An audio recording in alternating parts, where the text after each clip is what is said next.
Welcome back to CNBC's coverage of Election Night in America. Our Washington team has some new exit polling data. We're going to start with that with Eamon Javers here at Post 9. Yeah, Carl, we're watching some of this exit polling and getting a sense of where the different demographic groups are going as we watch the vote rolling out. And take a look at Pennsylvania. This is a fascinating one because there's been so much focus on Latino voters and where they're trending right now with Donald Trump. The NBC News exit polling out of Pennsylvania suggests that Trump is improving his performance among Latino voters compared with 4 years ago. According to the results, about 4 in 10 now are supporting Trump. That's up from 3 in 10 back in 2020. That's not a number that you would want to see if you're the Harris campaign tonight, particularly in that all-important battleground state of Pennsylvania. And I know Megan Cassella and Emily Wilkins are down in Washington. Megan, you've got some more information on Wisconsin, right?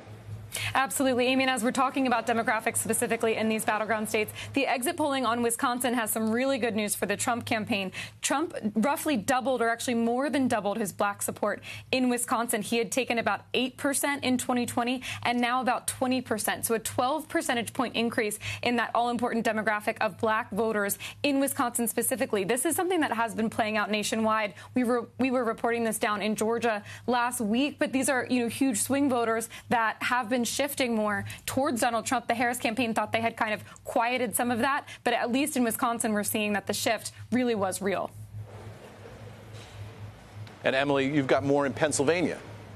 Yes, Eamon, it's very interesting to see. We had heard so much reporting about the Latino vote being shifting more towards Donald Trump. And now we're actually seeing some of that results from an exit poll in Pennsylvania, showing that about 42% of the Latino vote is currently backing Donald Trump. That is very much up for 27%, which we were looking at the last time that Trump ran. And this, of course, could have giant implications down ballot as well.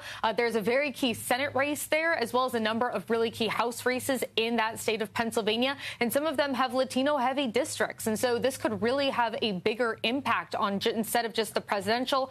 And of course, will be interesting to see how this plays out when you get to states like Nevada that also have an incredibly high Latino population.